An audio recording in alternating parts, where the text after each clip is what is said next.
بہت زیادہ بلانے والے ہیں، ان کے ہاں چلا جاتا ہوں۔ میں نے دیکھا تو ان کا بھائی جو ہے ایسے چل رہا تھا تو ہاتھ میں تسبیح تھی، بات تھوڑی کرتا تھا، تسبیح زیادہ پڑھتا تھا۔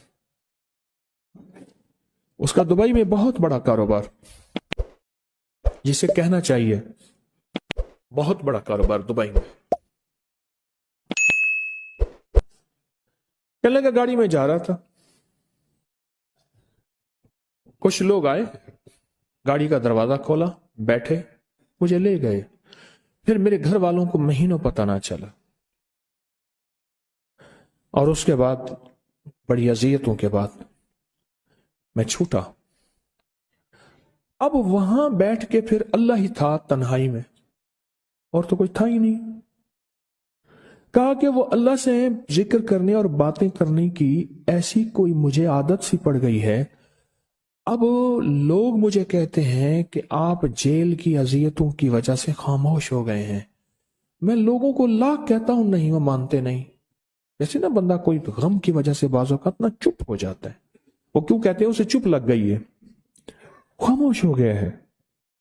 کہا کہ میں لوگوں کو کہتا ہوں، نہیں، میں جیل کی وجہ سے خاموش نہیں ہوں۔ اس قید نے، اس جیل نے میرے اوپر جو آزمائش بھیجی ہے، اس قید نے اور جیل نے میرے اوپر جو آزمائش بھیجی ہے، اور میں پھر وہاں ذکر کا عادی بنا، دعاؤں کا عادی بنا، تسبیح کا عادی بنا، اعمال کا عادی بنا، اور وہ عادت سی پڑ گئی ہے۔ اور وہ عادت سی ایسی پڑی ہے کہ بس سارا دن اب اسی میں لگا رہتا ہوں، سارا دن اب اسی ذکر میں اور اسی یاد میں لگا رہتا ہوں۔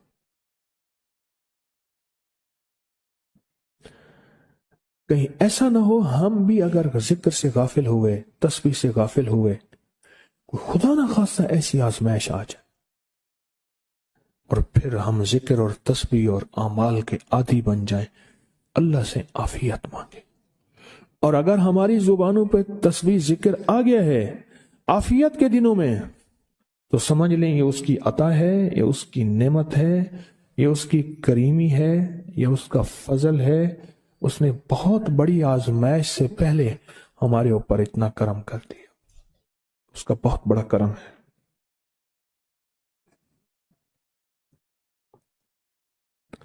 اس لیے اللہ جل شانہ کے حبیب کملی والے نے آزمائشوں سے پناہ مانگی ہے۔ اللہم انی اعوذ بک من جہد البلا، آزمائش، کوئی بلا آ جائے، ودرک شقا، شقاوت میں میرا نام آئے، بدبختی میں، یہ بھی آزمائش ہے، وسوء القضاء، میرے لیے ایسے فیصلے ہونا شروع ہو جائیں جو مجھے برباد کر دیں، ایک کے بعد دوسرا میرے حق میں فیصلہ، میرے خلاف فیصلے سارے، وشماتت الاعداء، اور ایسا وقت میرے آزمائش نہ آئے کہ دشمن تالیاں بجائے، دشمن ہنسے اور میرا مذاق اڑائے۔